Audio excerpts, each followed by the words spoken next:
8-10 বছর আগে উনি মারা গেছিল। অ্যাম্বুলেন্সটা জাকা খাওয়ার পরে ওই হঠাৎ করে কি বইসা যায়। অ্যাম্বুলেন্সের ড্রাইভার ভয়ে পালাই গেছে।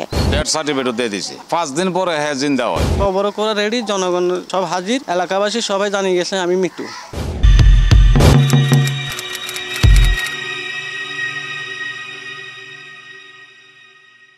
চট্টগ্রাম নগরীর বাজিত কুঞ্জছাই আবাসিকর বাসিন্দা খুরশেদ আলম, যে এলাহাত মৃত খুরশেদ নামে পরিচিত। বেগুনে এখন তারে এই নামেই বেশি চিনে, যদিও এই পরিচিতির পিছনের গল্পগান লোমহর্ষক।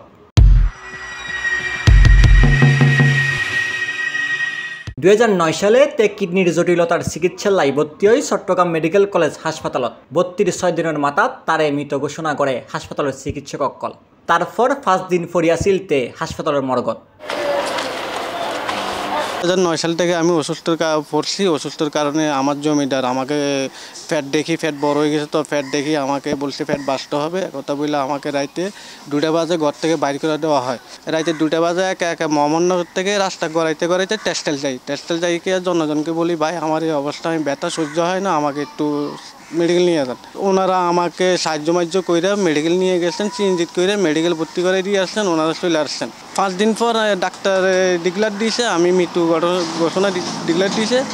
ডিক্লার দেওয়ার পরে আমার মা আমার লোকজনটাকে শুনে গিয়েছেন, যাই তিনি আমাকে ছবি দিয়ে বাড়ি করেন। এই 5 দিন আমি ওখানে মর্গে ছিলাম, বা আমাকে কাপড় গুঁড়ে রেখে দিয়েছে, আমিও কিছু বলতে পারি না। ডাক্তারের কি দোষ দিব, এটা একটা আল্লাহ তাআলার লীলা খেলা হইতে পারে। খুরশেদর মারাজনের খবর পাইয়েনে 5 দিন পর ফুয়ার মরে দেওয়া আনতো অ্যাম্বুলেন্স লইয়ে হাসপাতালত যায় মা সাইরা বেগম। ফুয়ার লাশ লই অ্যাম্বুলেন্সত গুড়ি আইবার ফতত সেদিন কি ঘটিল বিস্তারিত উনুন তার মুক্তনি।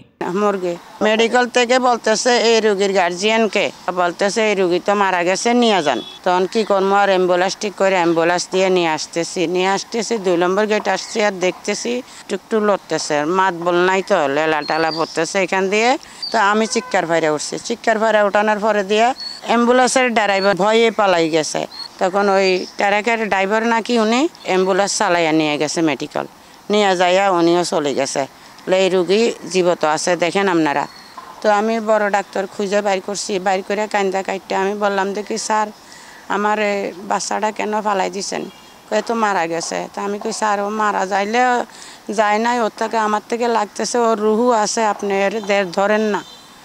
কয় ও তো মারা গেছে, তো ওর ধরে কি করব।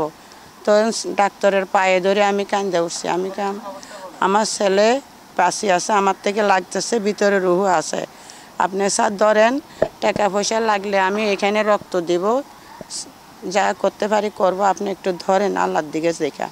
তখন ডাক্তারে বলল অর্ডার দিছে, ওখান থেকে ছেলেরে আইনা মেডিকেল ঢুকাইয়া এরপরে এই স্যালাইন ট্যালাইন দিল। তোর বড় ডাক্তারে দেখলো, তো বলে দে রোগীর গার্জিয়ানকে। আমি কই স্যার আমি আর কে আছে, আমি কে আর কেউ নাই। এখন ও মারাও যাইতে পারে, বাঁচতেও পারে, ওর রুহু এক হিসাবে নাই, তাহলে এখানে সিগনেচার দেন। তো আমি কান্না সিগনেচার দিছি। মেডিকেলে একটানাতে ওই 7 তলায় 2 মাস আছিলাম।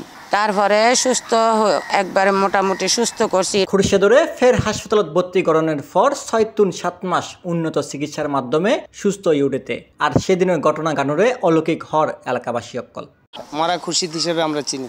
আমার জীবনে এই ধরনের কোনো ঘটনা, অলৌকিক ঘটনা আমি শুনি নাই এবং দেখিও নাই, কিন্তু এই এলাকা দেখলাম খুরশেদের এটা তো মৃত্যু হয়েছে, সার্টিফিকেটও দিয়ে দিছে, ডেথ সার্টিফিকেটও দিয়ে দিছে। এটাকে আল্লাহরই রহমত আছে মনে হয়, এলিগেই বাঁচতে গেছে। বর্তমানে উগে বারাগরত 2 সন্তান ও স্ত্রী লয় তাকের খুরশেদ আলম সংসার স্থলের বিভিন্ন মানুষের দান খয়রাতের উদ্দি, কেননা শারীরিক অসুস্থতাত পরিশ্রম হয় এল্লাহনো হাস সে হন গরিত নপারের। মেডিকেলে আমাকে মেডিসিন দিয়ে রাখছে, মেডিসিন রাখার গরমে মেডিসিনের গরমে আমার হাত পা গুলো এরকম হয়ে গেছে। এখন ভারী কাজ করতে পারে না, এদিক থেকে পুরোটা কাটা, লিভারে সমস্যা, মানবতার জীবনযাপন করতেছে সে। পুরো একমাত্র আল্লাহ জানে।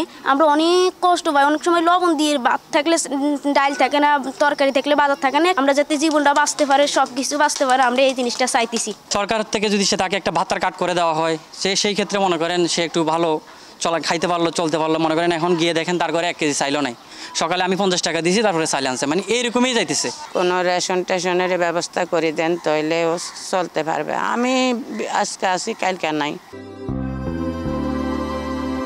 জামিউল ইসলাম মামুন, C+ টিভি, চট্টগ্রাম।